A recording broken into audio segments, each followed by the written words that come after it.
tidak menyembahkan jin dan masih hanya untuk menyembah Allah. Menyembah itu bukan berarti harus bersolat dengan rukuk sujud, tidak. Tundukkan hidupmu pada Allah, percaya pada Allah. Dengan apa? Dengan takdir yang diberikan Allah. Itulah menyembah Allah. Mempercayakan hidupnya kepada Allah dan yakin dipercaya oleh Allah. Allah tidak pernah mempunyai sifat merentah. Memerintah nggak ada. Allah hanya sifat berkehendak. Oke, sampai di sini. Allah bisa berkehendak kepada siapapun. Iya. Bisa jadi baik, bisa jadi buruk. Iya. Tapi kenapa kemudian masih katanya orang-orang itu kalau kamu berbuat baik ada ancaman begini. Iya. Padahal Allah sendiri bisa berkehendak, terserah aku mau tak jadikan baik, mau buruk, itu gimana, Mbak? Di situ ayatnya itu wa amilus sholihat. Wal asri innal insana lafi khairin illa alladziina amanu wa amilus sholihat, bukan wa amilul khair.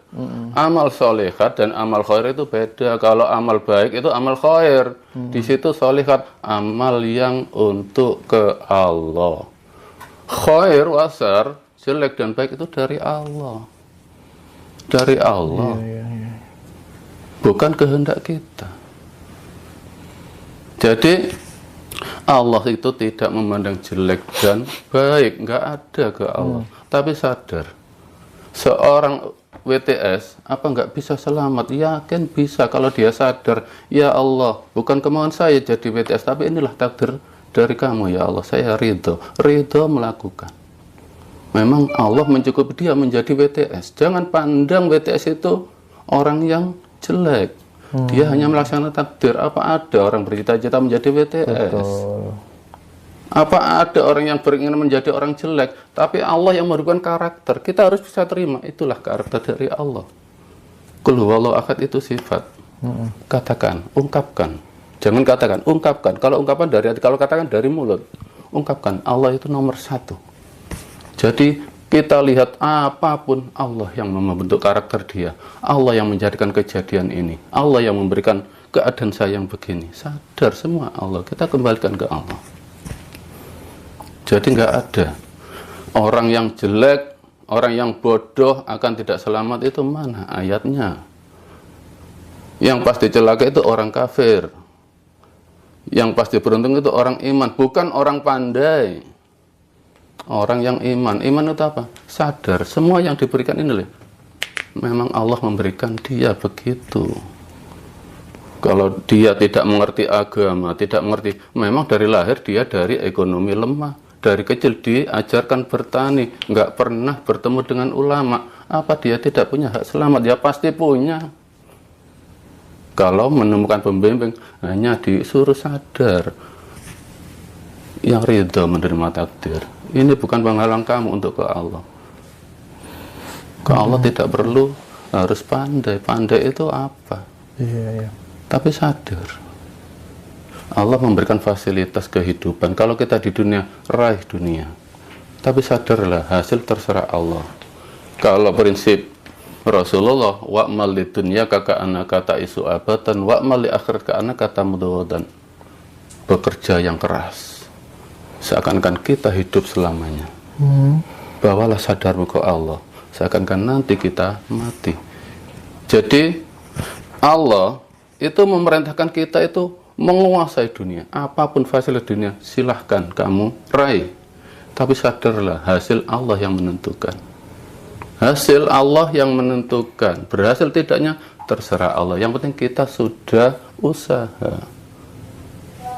Mbah, selama ini nih informasi yang saya dengar, panjenengan kan suka nolong orang ini, Mbah. Nah, setahu saya nih, kalau kemudian saya dapat informasi banyak, kadang orang dimintai tolong itu pasti di awal yang ditata itu maharnya, Mbah, nominalnya, Mbah, sesajennya, Mbah, transfernya, ya, dan lain sebagainya dan seterusnya. Nah, yang ingin saya tahu yang pertama, biasanya panjenengan ngobatin penyakit apa saja sih, Mbah? Macam-macam penyakit. Baik medis maupun non medis. Medis, non medis. Yang medis contohnya apa, Mbah? kencing manis, stroke yang banyak. Stroke yang banyak ya? Stroke dan kencing manis, diabetes, kolesterol, kanker miom, kanker payudara. Diabetes pernah Mbah yang sembuh? Sering sembuh dengan melalui bekam dan herbal. Bekam, herbal. Ya. Terus ada lagi nggak untuk menyembuhkan diabetes? Biasanya menggunakan bekam dan herbal kan, misalnya kalau diabetes itu parah, sudah membusuk. Iya. Akan yang membuat busuk kulit itu darah kotor yang hitam. Iya. Jadi kita ambil langsung pada boroknya itu, kita ambil darahnya, kita bersihkan. Kita bersihkan, lalu kita nanti darah yang sehat ini akan keluar dan ini akan kering kulitnya. Dan kita suplai dengan herbal. 100% bisa pulih. Pulih. Yang contohnya sudah banyak. Ada di foto HP. Oke. Di ketua tim ada. Dalam 3 kali penanganan. 3 kali penanganan langsung sembuh ya. Kalau stroke Bah, cara menanganinya bagaimana? Stroke itu kan saraf terjepit. Iya. Ya dengan bekam, akupuntur dan herbal. Terutama yang diutamakan dalam pengobatan kami adalah dari hati dulu. Kita buka hatinya. Kita suruh ridho, semua penyakit dari Allah kita kembalikan ke Allah, kita tata rohaninya dulu, baru luarnya kita sembuhkan. Berarti pertama kali sebelum teknis atau terapi penyembuhan itu yang perlu ditata adalah terapi kolbu ya Mas? Terapi kolbu dulu. Apa hubungannya hati dengan penyakit kira-kira? Soalnya banyak orang baik juga sakit. Iya, karena munculnya penyakit itu mayoritas dari rasa was-was, tidak percaya diri, was-was, takut dengan kematian, takut dengan kehilangan harta benda. Nanti kita sadarkan dulu. Hidup susah. Kita sadarkan dulu, semua itu awalnya dari Allah. Kalau memang diminta Allah, mau apa kita? Jadi di situ ada ritual khusus membuka hati itu, kita sentuh dikit-dikit, kita suruh menurunkan semua yang di otak ini turun ke hati.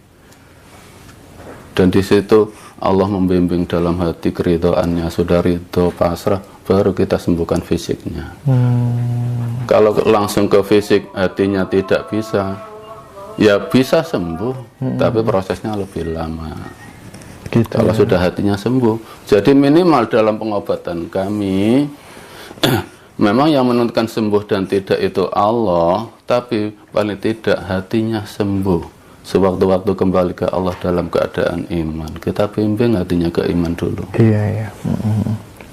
Oke. Kalau yang non medis contohnya apa Mbah yang sudah pernah ya namanya kita itu